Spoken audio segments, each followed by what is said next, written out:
Welcome to the Essentially You podcast, where we explore the science of happiness and well-being to help coaches and coaching leaders bring out the best in themselves and those they serve.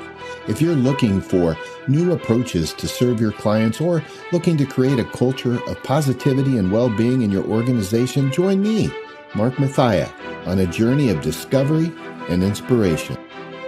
Hey friends, this week I've been thinking a lot about how important it is to coach others proactively rather than just reactively. And I'm going to do my best to describe what I mean. How do we help those we work solve challenges before they occur, especially with the tools that we have available as coaches?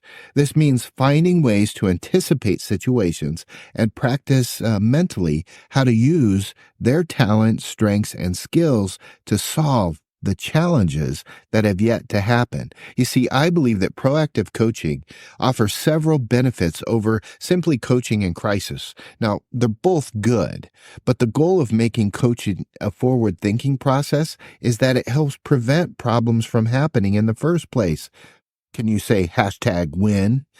And when a leader can have worked through proactively problems that could occur in the workplace, this helps build resilience, confidence, and we can all learn to anticipate and prepare for potential challenges without losing our stuff.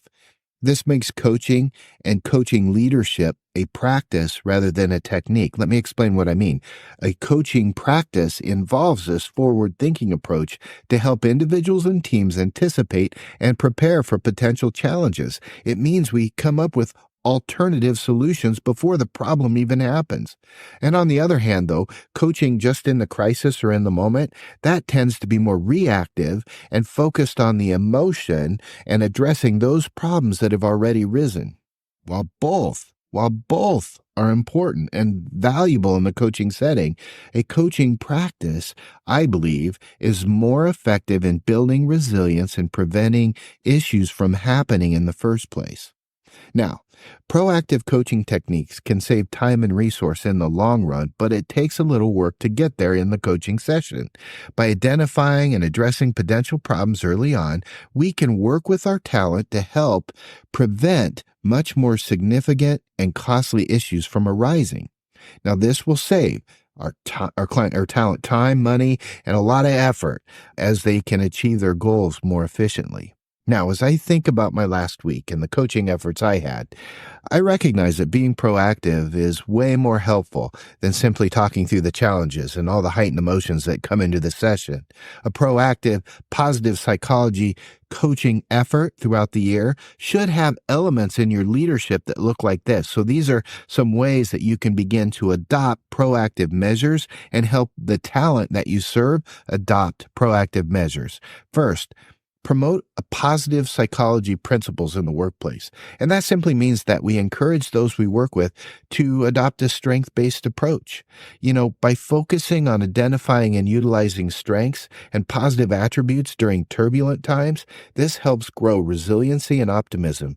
Number two, we can help people develop a growth mindset. Mindset is huge, and we need to emphasize and cultivate this growth mindset, where instead of saying what went wrong, we say what's possible.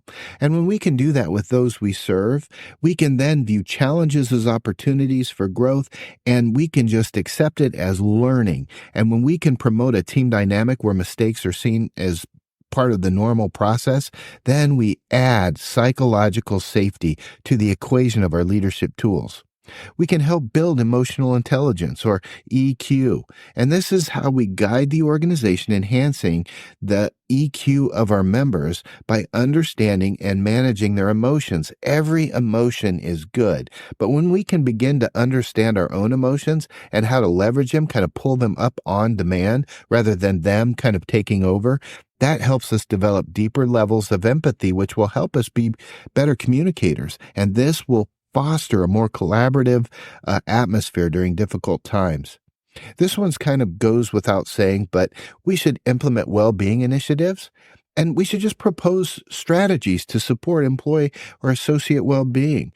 Things like mindfulness programs, mental health resources, work-life balance initiatives. See, when we prioritize well-being, we can help each other cope with stress and uncertainty way more efficiently. Encouraging open communication is really important, goes without saying. And the same thing with fostering adaptability and innovation. When we can encourage a culture of adaptability and creativity, and I would say curiosity, and we can encourage the organization to embrace change better. We can experiment with new ideas and actually have fun, and we can adapt to evolving circumstances. Now, by focusing on those proactive positive psychology ideas and interventions, we can guide our organization in a proactive manner. And then when we come to, hey, what could happen?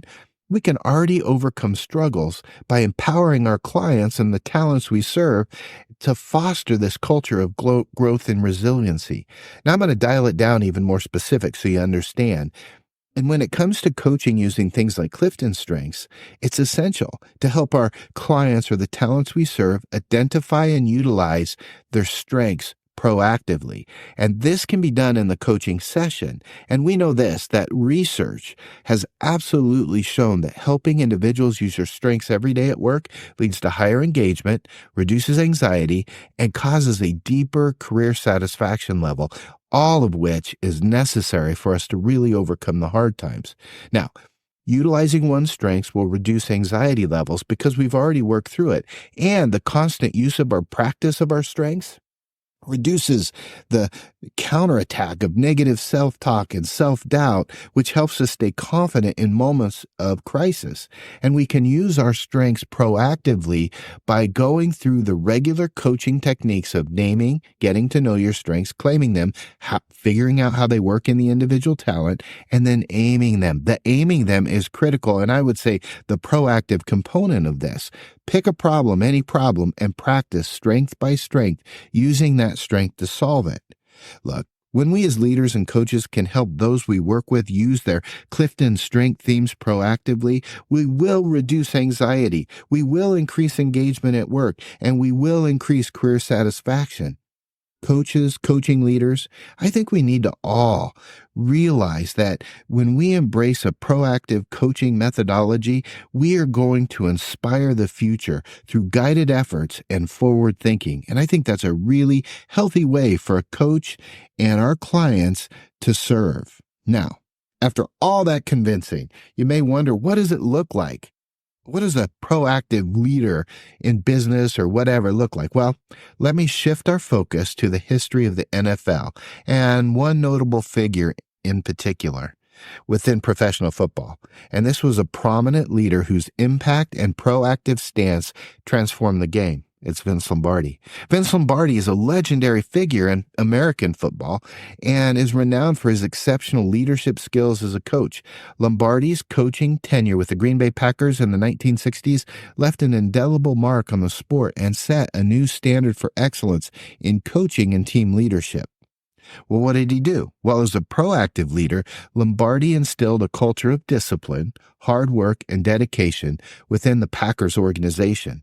His focus on the basics or the fundamentals, attention to detail in the small things, and commitment to teamwork transformed the team into a dominant force in the NFL, leading them to multiple championships, including 2 Super Bowls. His proactive coaching style, characterized by things like motivational speeches, high standards of performance, and a relentless pursuit of perfect, not only inspired his players, but also set a new benchmark for coaching in professional football. His legacy as a professional leader and a proactive leader in the NFL continues to resonate with coaches and leaders today, and it's a symbol of excellence in the sport. And if we take a little shift to the left, we can really dive into the history of the hotel industry. And one standout leader who significantly transformed the company within that sector was Conrad Hilton. I bet you didn't know that he was the founder of Hilton. You might have known that. He's the founder of Hilton hotel chains. But he displayed proactive leadership and elevated his company to great heights. Hilton's strategic vision and innovative approach to hospitality reshaped the hotel industry dynamics. And one of the pivotal moments in his career was the pursuit of the Mobley Hotel in Cisco, Texas in 1919, which marked the beginning of his hotel empire. His proactive business decisions included expanding its hotel chain during challenging times, such as the Great Depression. By purchasing distressed hotels at discount prices, he was known for his attention to detail, emphasis on customer service, and commitment to quality, all of which set new standards in the hotel industry. Helping those we work with to learn to utilize their talents and strengths and build others up proactively and build up their organizations proactively will help them gain necessary momentum, and by the way, keep it, to make something that may seem almost larger than life. Turning our coaching efforts into a practice by identifying areas of challenge and practicing how to resolve situations in the coaching session can go a long way towards helping others live the life they want to live and have the career they want to have. And that's why I've been thinking a lot about proactive coaching this week, and I hope you will too. And now it's your turn to get out there and thrive in life. If you've liked what you've learned, would you consider subscribing to this podcast and leaving a review? I'd really appreciate it. And if you have anything you would like addressed, you can reach out to me, Mark Mathia, at mark@markmathia.com. And until next week, I'm cheering for you.